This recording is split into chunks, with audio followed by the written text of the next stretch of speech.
Labour series में आज बात कर लेते हैं इंडक्शन ऑफ लेबर के बारे में। Hi, I am doctor Madhu Juneja, associated with mom story from Sahyadri in Pune. Induction of labor means initiation of uterine contractions when the uterus is quiet but the period of viability of the baby is more than 37 weeks।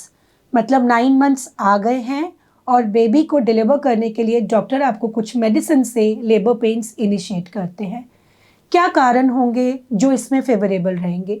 Baby जो बहुत ही ज़्यादा growth restricted है या फिर blood group mother का RH negative है, ऐसी conditions जिसमें पानी पेट में बहुत ज़्यादा हो गया है या वाटर लेवल कम है, द डॉक्टर फाइंड्स कि आपको इस समय राइट टाइम पर डिलीवर करना ज़्यादा अप्रोप्रिएट होगा।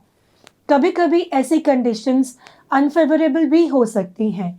नीचे की जगह टाइट होनी या फिर बेबी की पोजीशन ट्रांसवर्स लाइन में लेटना, प्लासेंटा या वार का नीचे होना, डॉक्टर बोलेंगे नहीं, मैं अभी नॉर्मल लेबर आपके लिए इंड्यूस नहीं कर सकती।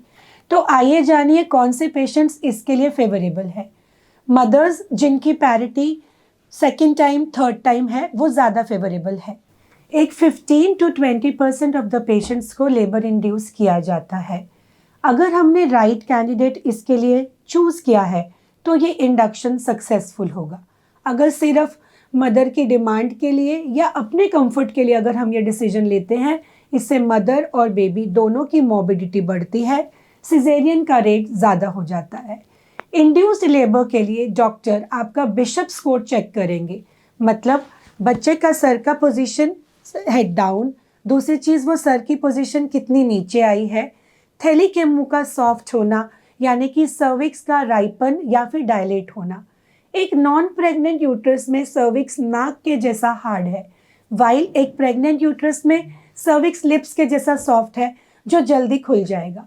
अगर सर्विक्स फेवरेबल है तो डॉक्टर आपकी कई तरीके से इंडक्शंस को और ज़्यादा फेवरेबल बना सकते हैं। अब डिफरेंट चीज़ें जो डॉक्टर यूज़ करते हैं और कभी कभी हमने इनके बारे में सुना भी रहता है। पहला मेथड है मेडिसिन से। प्रोस्टाग्लैंडिन्स के बारे में आपने सुना होगा। प्रोस्टाग्लैंडिन्स वो दवा है जो यूट्रस की मसल्स को कॉन्ट्रैक्ट करती है। अभी प्रोस्टाग्लैंडिन E1, E2 कई प्रकार के। ये क्या करेगा कि यूट्रस को आपको कॉन्ट्रैक्ट करेगा और सर्विक्स को थोड़ा थोड़ा इफेस करेगा, मतलब थैली के मुंह का पतला हो जाना। इफेसमेंट के साथ सर्विक्स थोड़ा और ओपन होगा, यूट्रस और पुश करेगा। इससे धीरे धीरे बेबी का हेड और नीचे पेल्विक पोर्शन में आ जाएगा और बेबी की डिलीवरी फेवरेबल हो जाएगी। तो डॉक्टर अपने इंटरनल चेकअप से, बेबी की हेड पोजीशन से, प्लासेंटा या वार ठीक जगह एसोसिएट होने से, ये सब कंडीशंस को इंक्लूड करते हैं। कभी कभी तो मदर की कंडीशन भी अनफेवरेबल होने के कारण डॉक्टर को इसके बारे में कॉल लेना पड़ सकता है, जैसे माँ का डायबिटिक होना, माँ का ब्लड प्रेशर ज़्यादा होना, एट्सेट्रा। इस कंडीशन में डॉक्टर को लगता है कि मुझे उसको लेबर इंड्यूस करके एक नॉर्मल डिलीवरी का एफर्ट जरूर देना चाहिए। बट क्या ये चीज़ें हमेशा फेवरेबल हैं? ये चीज़ें फेवरेबल हैं जितना आप इनको कुदरती और समय के साथ जाकर क्लोज करेंगे। जैसे 37-38 वीक्स पूरे होने के बाद यूके स्टैंडर्ड्स भी बोलते हैं कि मदर को लेबर इंड्यूस करना सक्सेसफुल हो सकता है। कभी कभी कुछ एसोसिएटेड डेंजर्स हैं, जैसे हमने लेबर पेन्स एसोसिएट करे और यूट्रस ज़्यादा जोर जोर से कॉन्ट्रैक्ट करने लगा, या यूट्रस की कॉन्ट्रैक्शंस इरेगुलर होने लगी।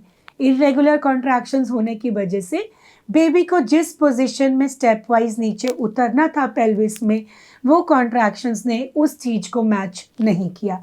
कभी माँ इतने लंबे समय तक ये लेबर पेन्स बर्दाश्त करती है कि she will then demand about labour analgesia, कि डॉक्टर लेबर इंड्यूस करने की वजह से समय के साथ फेवरेबली सर्विक्स डायलेट नहीं हो रहा है और मुझे पेन ना सहन करने की वजह से आप मुझे पेनलेस लेबर दे दीजिए।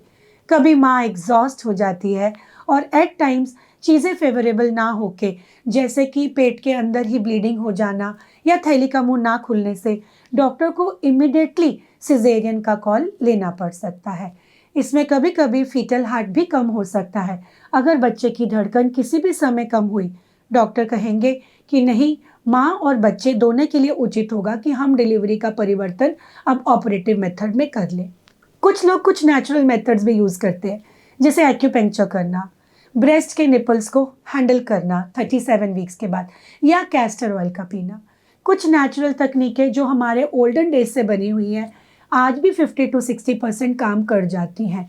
इसलिए समय के साथ जब आपका वजाइना प्रिपेयर्ड है, जब आपका पेरिनियल मसल्स लूज है 37-38 वीक्स पे, आप ज़्यादा फिजियोथेरेपी करें, आप ज़्यादा डॉक्टर के साथ उन चीज़ों को एसोसिएटेड समझें, ताकि जब वो आपकी लेबर इंड्यूस करें ये एक पॉजिटिव आउटकम में कन्वर्ट हो जाए। Thank you. ज़्यादा डिटेल्स के लिए मेरी availability mom story hospital, Hadapsar, Pune में।